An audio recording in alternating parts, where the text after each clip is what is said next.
Flickering light. The banner of war flies high in the distance.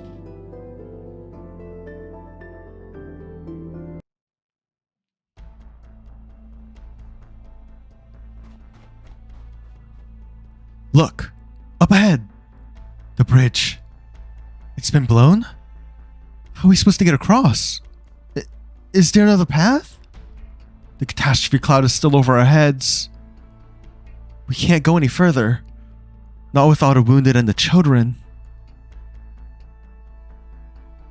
Damn. The Originum crystals on the ground are starting to glow.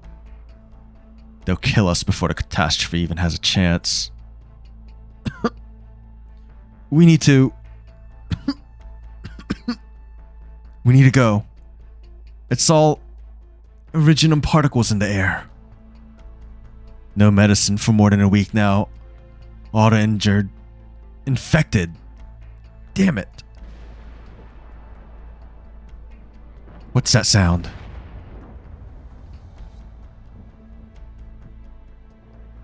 No reinforcements from Babel yet. They keep looking for a path. Don't come back until you do. The catastrophe cloud's fully formed. Which frickin' unit attacked the hospital? Not even Scar Eye's that crazy. Stick together. It's too late to try to get out of the catastrophe. We need to find some clean caves. Nothing with Originum traces on it. Not even a little bit. Doing this to the wounded. Teresis. You piece of... Mom, my leg hurts. Don't cry. Don't cry. We're almost home. No. No. It hurts. It hurts. The sound of children crying. The sound of conspiracy. Of death. Of struggling to survive. The catastrophe is deaf to all that, turning wind and snow into storm.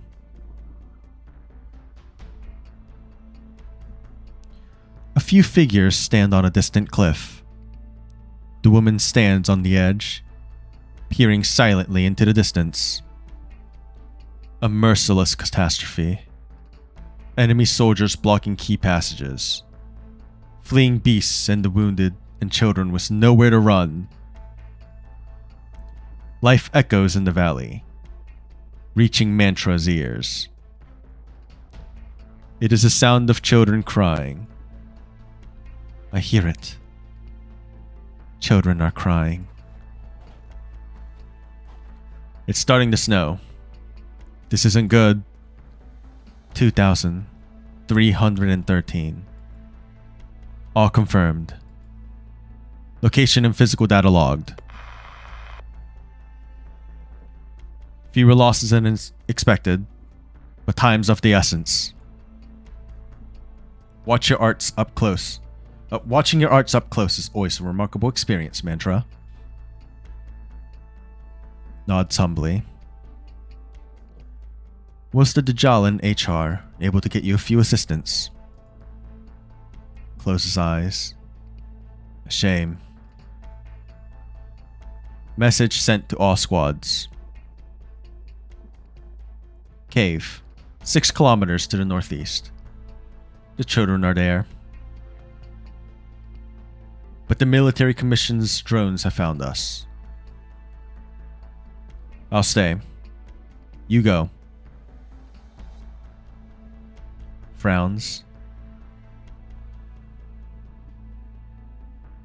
They don't want to face my squad head on in this terrain. Just going to say hi. We'll try to take Manfred alive if he's leading them. Don't take unnecessary risks. Doctor here. Sorry I'm late. Operation in the CA area have concluded. Continue to carry out Mantra's plan. I'll provide support elsewhere. The priority is to help the civilians and the wounded. Good timing, Doctor. Thanks. Mizir is distracting the military commission, but he needs help. Is this the part where I volunteer? Yes, Ace. Awaiting your orders. And Teresa will go directly to the affected field hospital at the center to prevent further casualties. If all goes well, I'll meet you there.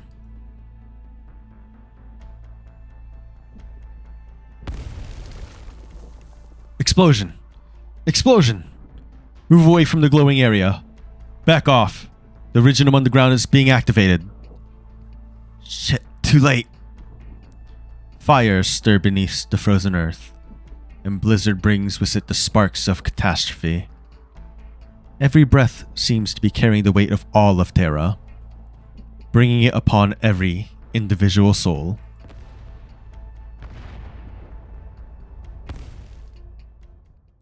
The weight vanishes in an instant. They look up to see an astonishing sight. Gah! The explosion stopped? Snow. Floating in the air? The snow crystals here are almost indistinguishable from Originum crystals. Control over them can be achieved with sufficient focus. Your precise control over individual snowflakes is difficult, but it's not so difficult to hold a snowstorm off in an Originum-rich environment. Have you been paying attention in class, Aiden? Oh, Aiden. Pith, you're here. I can give you 10 minutes. Go back to the meadows at the bottom of the valley and head south. Scout will guide your path. Don't remember what I taught you? There are lots of emergency precautions you can take in an Originum dense environment. But you did nothing. Wait. You have acute oropathy patients in your group? What were you thinking? Take this syringe, I'll do what I can. You have 10 minutes to get everybody in order. But you... Move it before the catastrophe fully forms. This area will be safe while I can dampen it for a bit. One more thing. I'm using several kinds of arts at the same time right now. I want to see an essay from all of you on my table by this weekend, explaining which schools these arts belong to. So you better damn well make it out alive.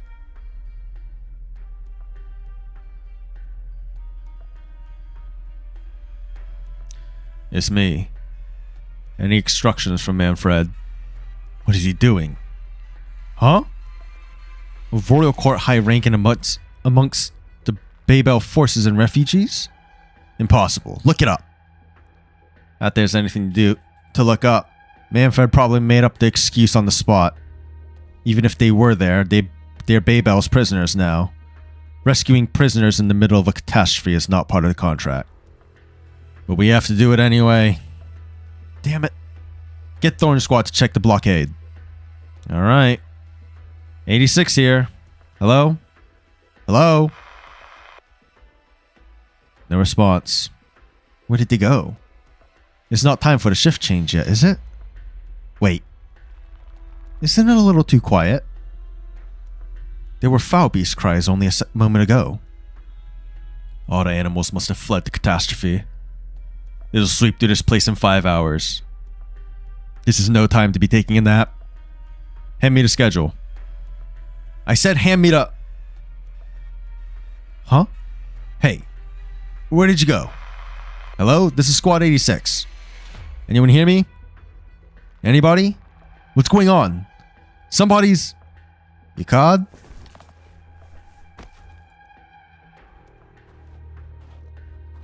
Whew. 3 squads silence. No alerts. The path is clear. Combat personnel. Follow these coordinates. Medics, take the injured and follow the markings I've left.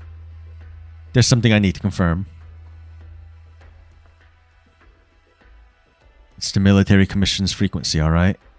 But these were scouts, not the rogue mercenaries that attacked our positions. Mission briefing Strawberry. Just monitoring the retreat of the civilians. Manfred even lied to them that there was a royal court high rank here. Well, I guess I gotta leave the rest to Ascalon.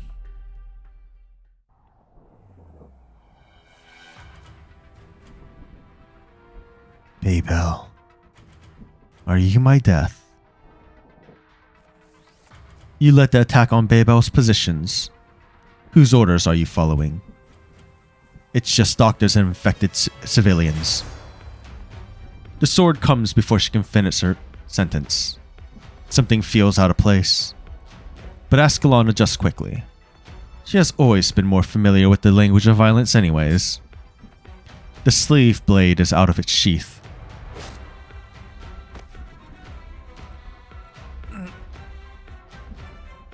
What are you?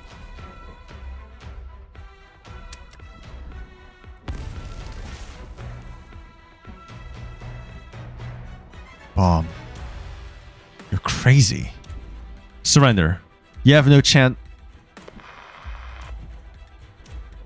It's me. I'm done. Sorry. Couldn't take him alive. He blew himself up. Something's not right. He recognized me as a Babel immediately. Realized he was no match for me and quickly chose to blow himself up. Abnormally decisive. Could be some experienced spy or... Wait. I found the pouch. It's undamaged. I must have cut it off. There's a Babel sleeve, badge, and a military commission medal inside. It's not unusual for a mercenary working both sides of a war. And a piece of paper. Possibly personal notes. Most of it is illegible. The only thing I can make out is... Del. Home. Forget it. Not important.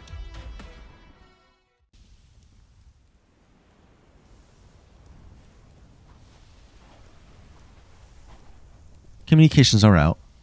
Well, I guess the old stuff won't do it when a catastrophe is so close. Let's hope the other teams found a way out. Don't just stand there. Bring out an infected who can't move over here.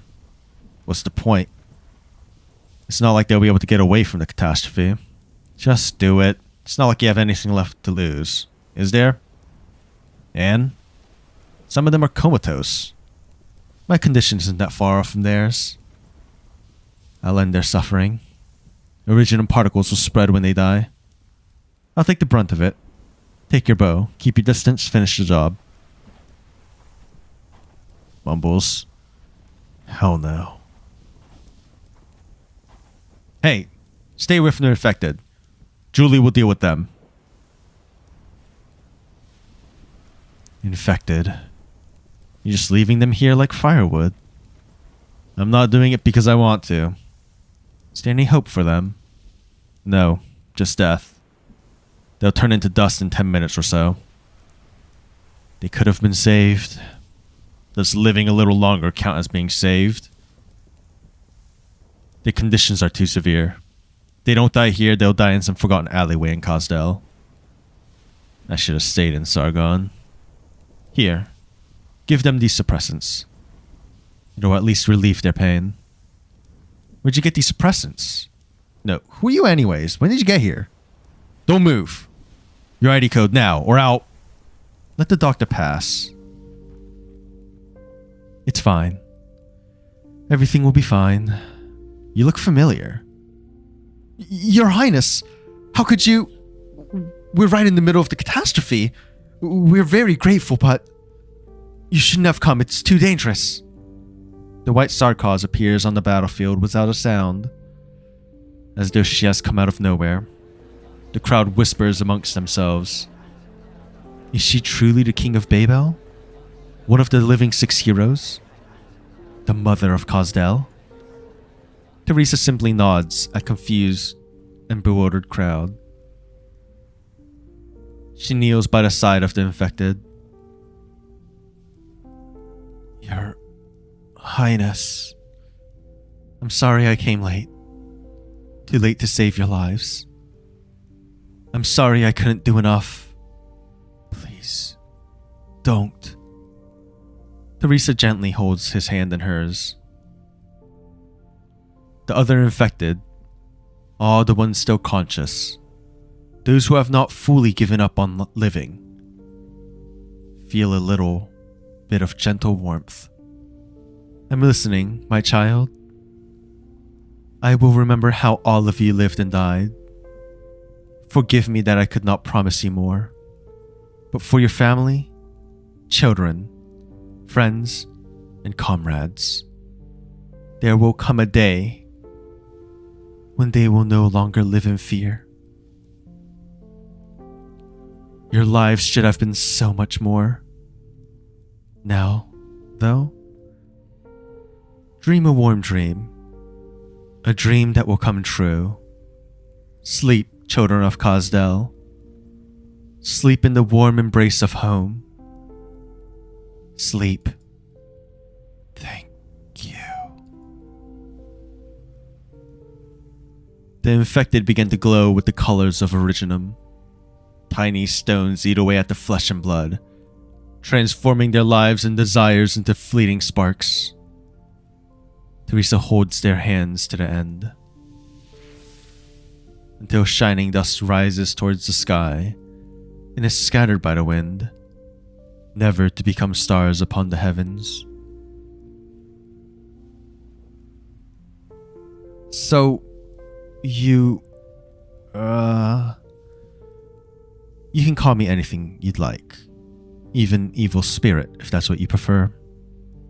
I don't mean that. It's just...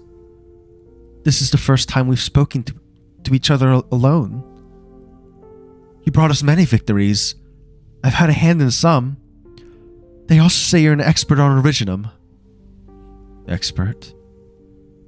Yet it's the first time I've seen infected die like this with my own two eyes. You're lucky. I never thought it would be so.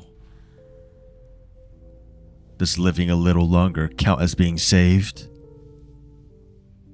Never mind. It's time to go, Teresa.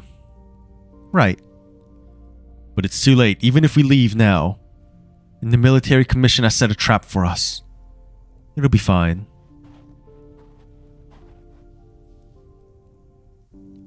Let's go home. The Military Commission's after-action report writes, the King of Babel and her most trusted men led her people out of the valley. With a single touch she parted wind, snow and flames, gentle as a mother parts the bed curtains to put her child to sleep. Our casters and crossbowmen observed the procession, but none dared take the first shot, nor give the order to. The flowery report and Manfred's false intelligence earned an admonition? Admonition? I know the word, I just can't pronounce it. He got scolded from the commission, but no further discipline.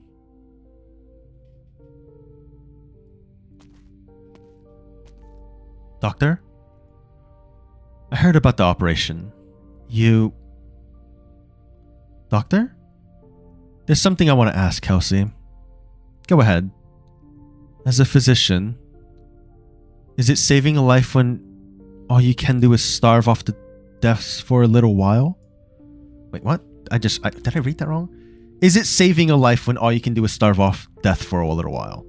Okay, I definitely read that wrong first time, my bad. Unless it goes contrary to the patient's wishes. The duty of a physician is to save lives. That's what we've always worked to do. Why do you ask? Looking at Amiya and the people around us makes me feel that you shouldn't have to deal with this kind of suffering. And Doctor, Kelsey, there you are. The intelligence meeting just ended. The unexpected catastrophe has led to a stalemate. And some breathing room for us. The two of you need to get some rest. Especially you, Doctor. You've hardly slept since you've been back, right? I'm fine. Teresa glances at Kelsey, who seems to sigh wordlessly with her eyes. The King of Sarkos senses guilt and restlessness.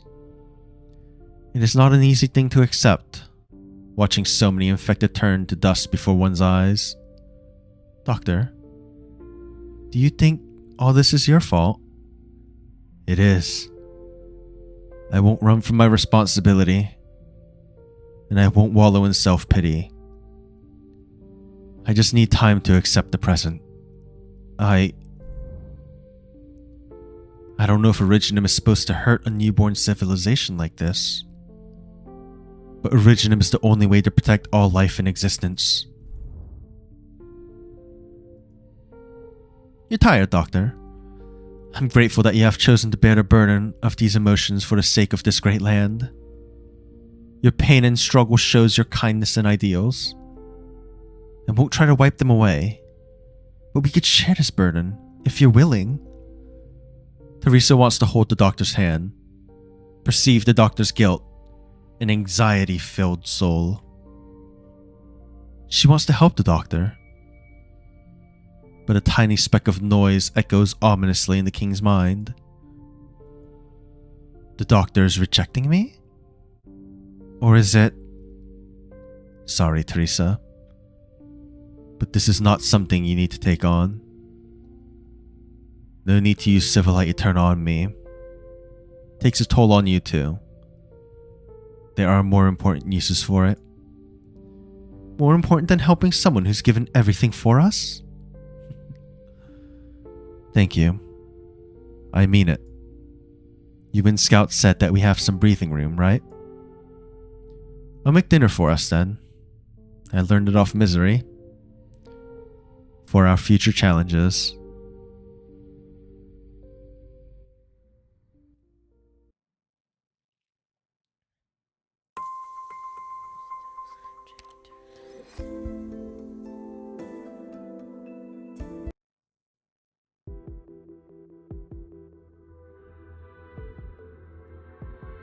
A piece of Originum crystal lies quietly on the test table, glowing orange, yellow under the light.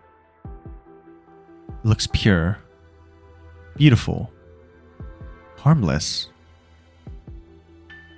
Priestess, what have we done?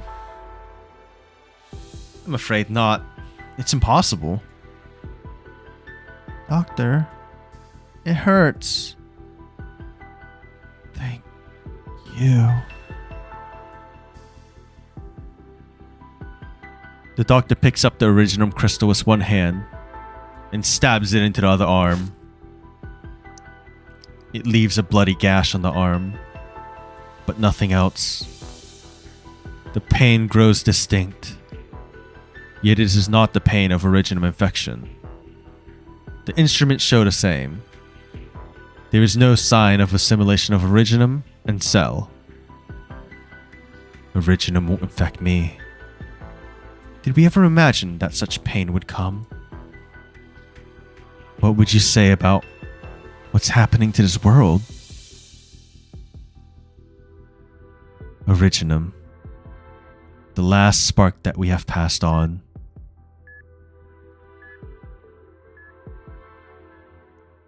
Steady breathing. It's working. It's several times more effective than existing suppressants. Amiya's blood Originum crystal concentration has dropped significantly. But it's just a prototype.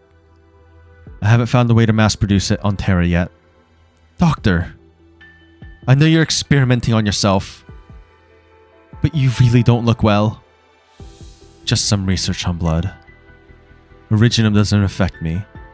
We've had safety measures in place since it was just an energy project. Maybe this could be used to mitigate the symptoms of neuropathy. And Teresa, she's not like you. Civilite Eterna is not some kind of powerful magic. She has simply created Originum arts in its most fundamental form due to accumulation of a long legacy. With her help, we may be able to develop more advanced neuropathy medicine that can be mass-produced. I'm more concerned about you right now, Doctor. I'm fine. If Originum has transformed you into beings identical to us, then there will be a way to create a serum in place of my own. No matter how complicated the present issues are, if Babel can develop an effective neuropathy medicine, it will be more than just the Sarkos that support us. It will be all of Terra. Then, we can foster a future with Originum. One that is peaceful, happy, and eternal. No. Listen to me. Kelsey grabs the doctor's arm. It is a lot thinner than she remembers. You have not relaxed for an instant. From Rimbiliton to the Sarkos Civil War. I chose to wake you up in order to point the way for the civilization. One that surprised me at every turn. I don't want you to waste away now. You need to take care of yourself. Sorry. Right now, though, what I want to do most is alleviate Amiya's pain.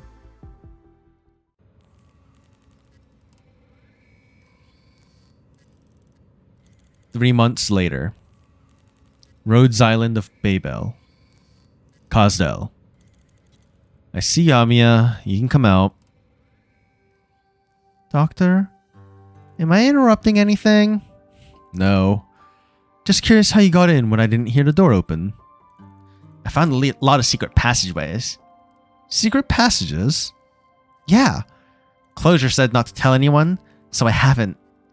No wonder Dr. Kal'tsit can't find you for checkups. You've been hiding there all along. I promise I won't run away. If you go with me. Alright. I'll try to make the time. You've been really busy. Dr. Kal'tsit said even she has hardly seen you lately. Whenever I see you, you're all by yourself, carrying a stack of papers head down, walking from one end of the corridor to the other. If someone says hi to you, all you do is nod and keep walking without a word. Sounds like you're describing a really rude person. Sorry, Amiya. No, that's not what I meant. You just seem really unhappy.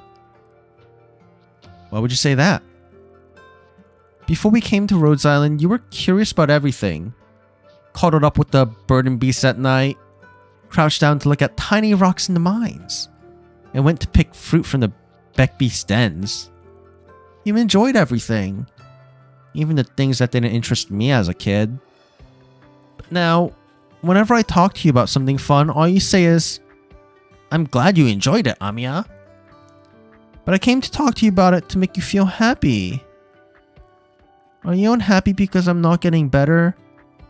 It's not because of you, Amiya. This is about me.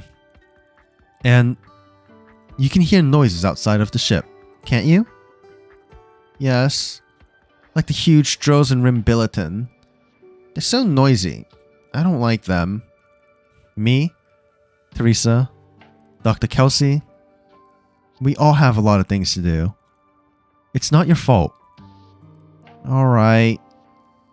Do you have time today, Amiya? Yes! I want to go up to the deck and see the clouds. It's going to rain. They have very interesting shapes, and I could talk for a long time. If there was someone there to listen to me. Of course! But don't you have work to do? It's okay. I'll be done soon.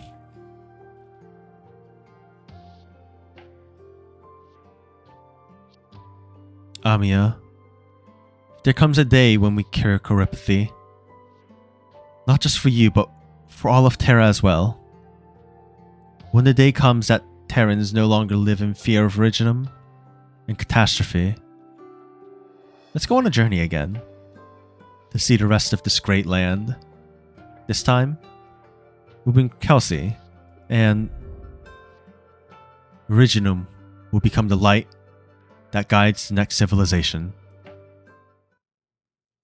All consciousness shall foster new hope in Originum until the end of time. Doctor! It's okay. The doctor just passed out on the deck due to his exhaustion. Thank goodness, it's not something serious. What about the wound on the doctor's arm?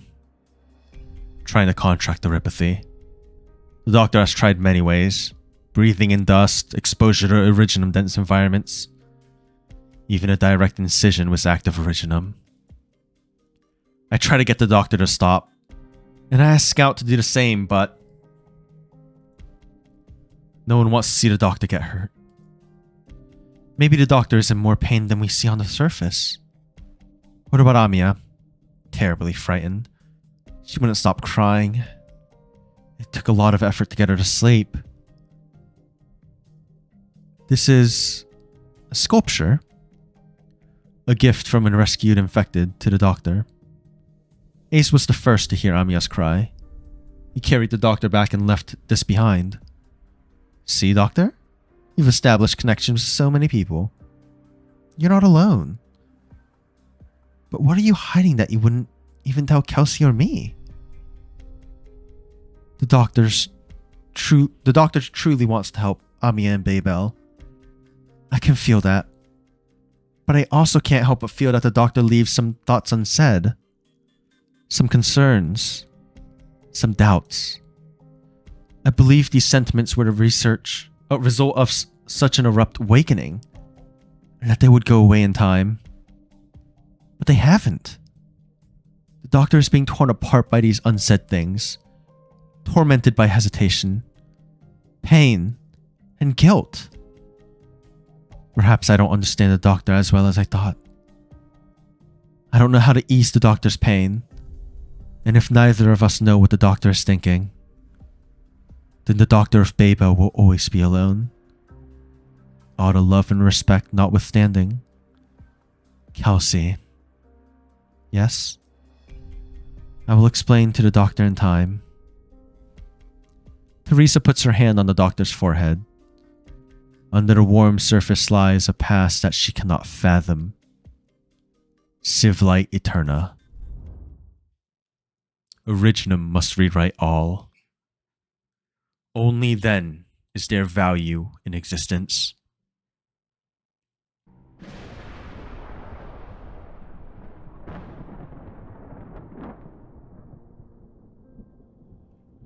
From the emergence of intelligence life, to the lights in the cosmos and the maelstrom of the stars, Originum will continue to replicate and transform until even time ceases to exist. This is Originum? Originum. The first light before the Big Bang. She said that only by covering every inch of the land in Originum, only by returning matter and time, tide and wonder, light and wailing to the vast ocean of information, only then will we find change and advancement, and avert the fate that is the end. Even though it is not a transformation, but a death. It is not an extinction, but a continuation. What was this memory? The doctor's emotion, pain, hesitation, and fear? Who was that? Accompanying the doctor in despair? No. Kal'tsit said there was another. The growth of Originum is silent, beautiful, calm. All signs of life have been overgrown. Civilization has vanished from this land. But Teresa feels only fear and suffocation. The memory is trembling, collapsing. There's a force somewhere, trying to fix an error. The Originum in the memory continues to grow, even assimilating Teresa's consciousness. Teresa. Kal'tsit? Oh, yes. She was by my side. Teresa! She seems to see the doctor, before her consciousness is fully absorbed by the nebulous Originum light. Teresa! What happened, Teresa?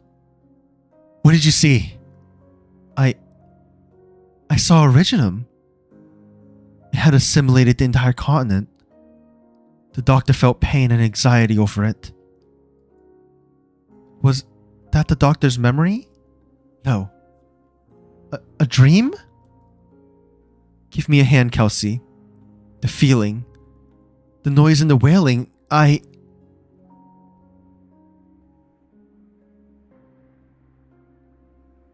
Teresa. I told you that Originum once decided the distant future of this land. There were two choices. We were too focused on tangible suffering, catastrophe, or apathy, casting our eyes toward that bright, that future brought too much difficulty and too little meaning. The doctor chose one of them. The future that the doctor spoke of to me, personally.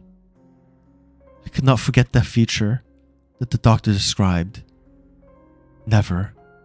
In all these years.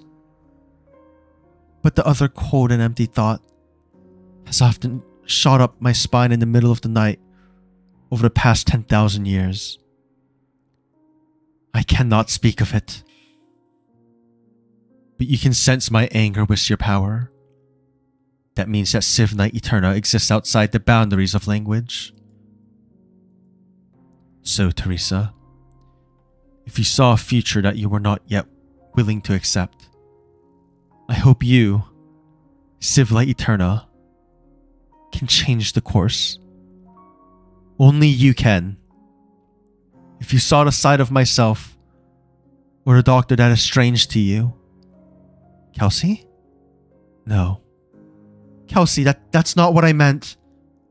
The doctor's feelings towards Amiya, towards us, towards you are sincere. That is the truth. Trust the doctor. And trust me.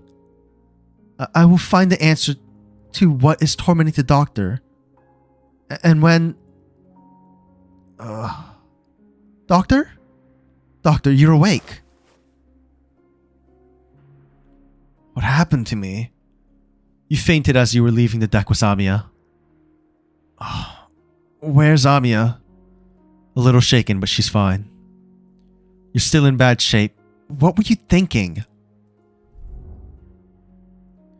I want to cure Amiya's neuropathy. I want to change the present state of the Sarkaz. I want to walk among the civilization that I helped create. To take in the vitality of life. Something that we once had, but have long since lost. Even if everything that we see, all that we know, all that we cherish, no longer exists after a millennium.